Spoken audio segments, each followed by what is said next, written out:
Good morning and welcome to the Wagga Wagga 100,000 by 2038 seminar. This seminar is brought to you by event partners, the Housing Industry Association, Wagga Wagga City Council and Community for Wagga. My name is Michael Quirk, your MC for this morning, and I have the privilege of being the Chair of the Committee for Wagga. I would like to acknowledge the Wiradjuri people who are the traditional custodians of the land that we are meeting on today. I'd also like to pay my respects to elders past, present and emerging of the Wiradjuri nation and extend that respect to other Aboriginal people who are present here today.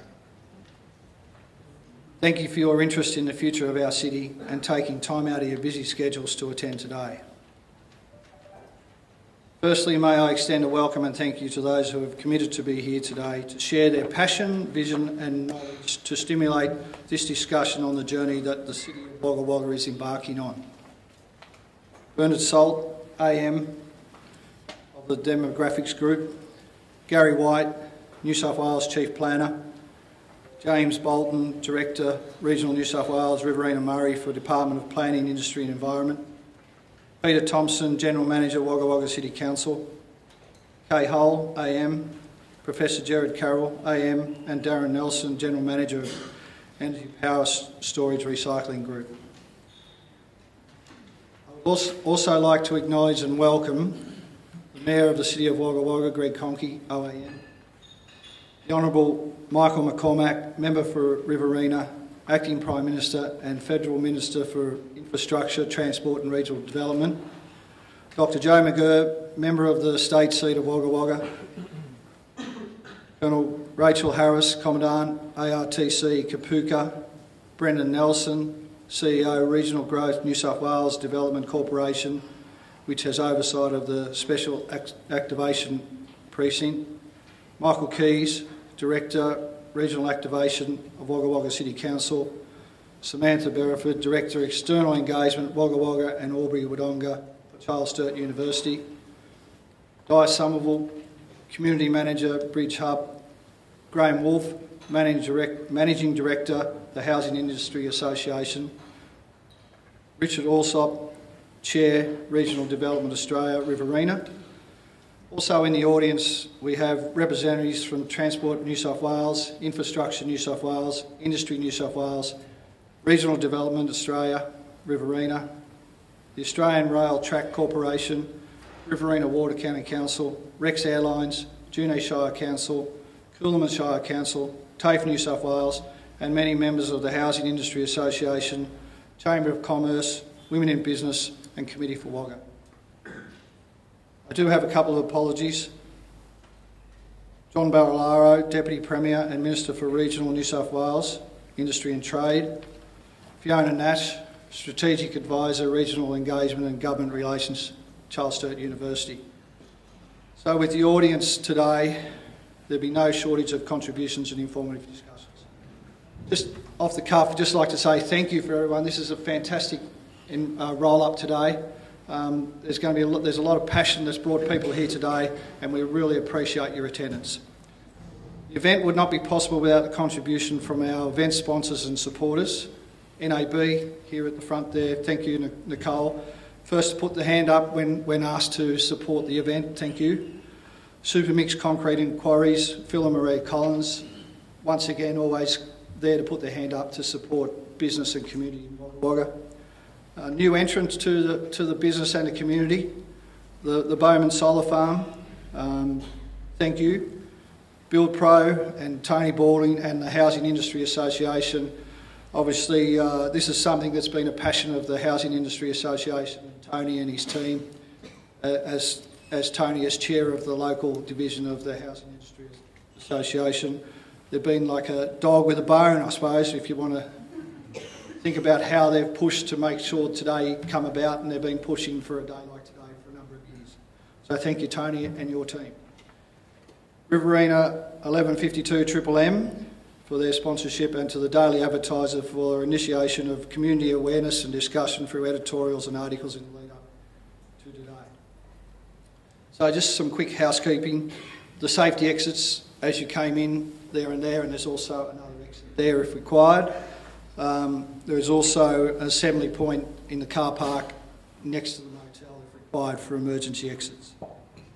For phones, please ensure that they're on silent. You most likely have noticed the event has been recorded, audio and video, and this is something that we can use for future promotion of our city.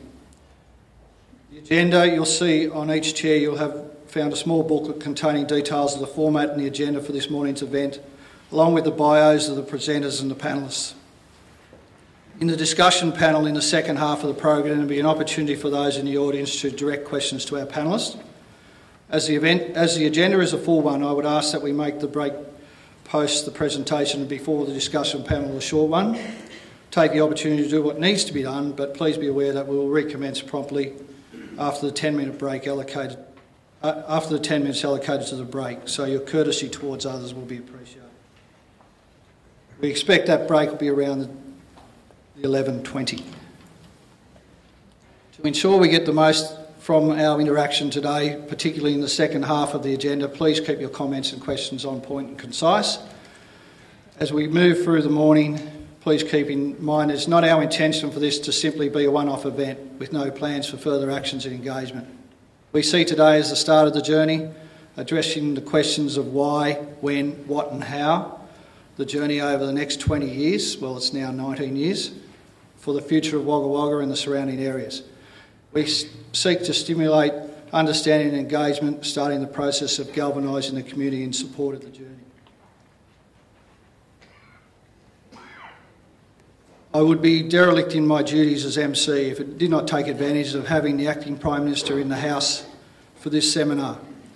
However, we only have Michael for another half hour, so I would just like to call Michael to the stage to give us his thoughts on the role of the federal government in Wagga Wagga 100,000 by 2038.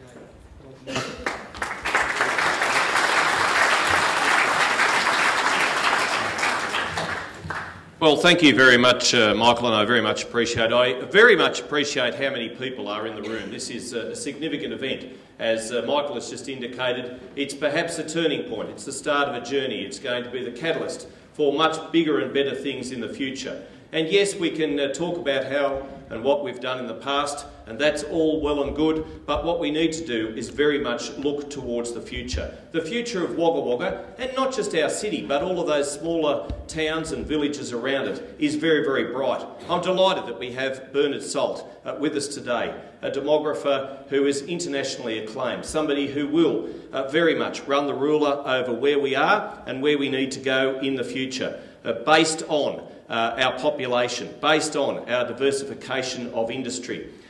Interested this morning when I was reading my media clips to see that I was criticised this week as Acting Prime Minister because I didn't spend more time in the capital cities. Well, heaven forbid. I visited a drought community. I saw an innovative farmer who's feeding his sheep a new way in this drought. I visited a new dam down in Tasmania, one of the very first that we've built for many, many years, and a local community backing itself to the tune of $12 million on the back of state and federal funding as well. And indeed, I went to a number of small business forums in the regions. That's what the job of a regional politician is, to talk up, to be positive about our regional communities. And I make no apologies for always being positive about our regional communities. Drought notwithstanding, yes, it's insidious, yes, it's crippling, but there are still bright sparks and bright hope in this drought. There are still people who will absolutely make money in this drought, and we will get through it. And we'll get through it because of the positivity of people such as yourself who turn up to an event such as this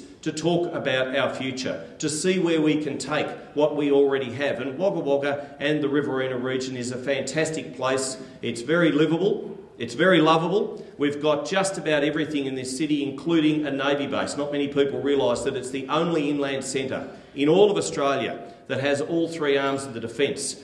Spend any given time in the Air Force, you end up at Forest Hill Wagga. That's not such a bad thing. Every recruit soldier goes through Kapuka, and we have our own Navy base. We have a fantastic university in Charles Sturt University. We've got absolutely everything going for us. We need to tell the story. It's not right that 90% of Australians live 50 kilometres from the coast. We've got so many opportunities just awaiting here in inland areas such as Wagga Wagga and elsewhere. Delighted that the New South Wales Government, the Committee for Wagga, of course, on the back of what the federal government is doing, is identifying regional capitals, but more than that, regional areas, to grow these regional areas to the tune of 100,000. Yes, that is a great goal. With the positivity in this room, with what we'll learn from Bernard Salt today, with organisations and industries such as our wonderful building sector here in Wagga, such as our very, very good council that's always pretty positive about what we need to do, with the inland rail coming through our city, and with the growth corridors that we've got, the future can only be bright. Good luck with your deliberations today. I'm sure each and every one of you will get something very positive out of today, but don't just keep it in this room. Tell others to decentralise. Tell others to move to Wagga Wagga, and indeed our wonderful little communities around, the Coolamans, the Timoras of the world, and make sure we make today a winner. Thank you very much.